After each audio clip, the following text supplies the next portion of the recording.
قدر ایک ایسی چیز ہے کہ آپ قدر کریں گے تو آپ کی قدر کی جائے گی جی کیونکہ آپ اگر چیزوں کی قدر کریں گے، آپ اگر لوگوں کی قدر کریں گے، آپ کسی کے وقت کی قدر کریں گے، آپ کسی کی عزت اور مقام کی قدر کریں گے، آپ کسی کے علم کی قدر کریں گے، تو پھر آپ کی بھی ان تمام چیزوں کی قدر ہونا شروع ہو جائے گی۔ آپ بالکل بے قدریں کہ نہ کسی کے مرتبے کا خیال ہے، نہ کسی کے وقت کی اہمیت ہے، نہ کسی کی عزت کی اہمیت ہے، تو پھر تیار رہیے۔ پھر یہ معاملہ ہی ایسا ہے کہ آپ یہ وہ خزانہ ہے کہ آپ خرچ کریں تو آپ کو ملٹیپلائی ہو کے ملتا ہے۔ آپ لوگوں سے عزت سے پیش آئیں، دنیا آپ کی عزت کرتی ہے۔ لوگ کہتے ہیں نا میری کوئی عزت نہیں کرتا، مجھ سے کوئی پیار نہیں کرتا، تو پہلے چیک کریں آپ کتنوں کی عزت کرتے ہیں، آپ کتنوں کو پیار کرتے ہیں۔ آپ دیکھیں ماشاءاللہ ہم اپنی سوسائٹی میں دیکھ لیں کہ ہمیں ان لوگوں سے آٹومیٹکلی پیار ہو جاتا ہے یا ان کی عزت کرنے کو جی چاہتا ہے جو ہم سے بڑی عزت سے پیش آتے ہیں، جو ہمیں مسکرا کر دیکھتے ہیں، ہمیں ان کے سامنے مسکرانے کو جی چاہتا ہے۔ اب جس کا ہر وقت منہ سوجا ہوا خود رہتا ہے اور کہ مجھ سے میرے سامنے کوئی مسکراتا نہیں، حضرت پہلے آپ بھی تو مسکرائیں۔ آپ کو مسکرائے ہوئے پتہ نہیں کتنے مہینے ہو گئے ہیں، ٹھیک ہے نا، وہ کہتے ہیں نہائے ہوئے پتہ نہیں کتنے مہینے، ویسے کئی لوگ ہیں جن کو مسکرائے ہوئے بھی بہت بڑا ٹائم ہو گیا ہے۔ تو اب ایسی کیفیت ہے اور پھر کہتے ہیں جناب ہم سے ہمارے سامنے کوئی مسکراتا نہیں۔ آپ کتنوں کو دوست بناتے ہیں؟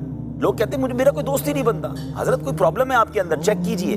تو یہ قدر کا جو فارمولہ ہے نا، ایکچولی یہ یہی ہے کہ جو جس کی قدر کرتا ہے اس کی قدر کی جاتی ہے۔ اب اس کو بہت آپ نے جو موضوع لیا ہے یہ تو کئی سلسلوں پر مشتمل ہو سکتا ہے کہ اس میں اتنے ڈائیورسیفیکیشن ہے، جیسے ماشاءاللہ رشتوں کی آپ نے بات کر دی، علم کی بات کر دی، بزرگوں کی بات کر دی۔ اب اسی طرح اگر آگے چلے تو وقت کی قدر ہے، صحت کی قدر ہے، بہت ساری اپورچونٹیز ملتی ہیں بعض اوقات۔ آپ کو زندگی میں، کاروبار میں، نوکری میں موقع ملتا ہے اور عقل مند وہ ہوتا ہے کہ اس موقع کی قدر کرتا ہے، اس پر کام کرتا ہے۔ لیکن وہ بے قدرے لوگ ہوتے ہیں، چانس ملتا ہے پھر بھی اس کو کچھ نہیں کر رہے ہوتے، پھر بعد میں پریشان ہو رہے ہوتے ہیں۔ تو بس یہی والی بات ہے، اور اس کا بھی میرا خیال ہے یہ وہ موضوع ہے، یہ وہ صلاحیت ہے جو قدردانوں کے ساتھ بیٹھ کر ملے گی۔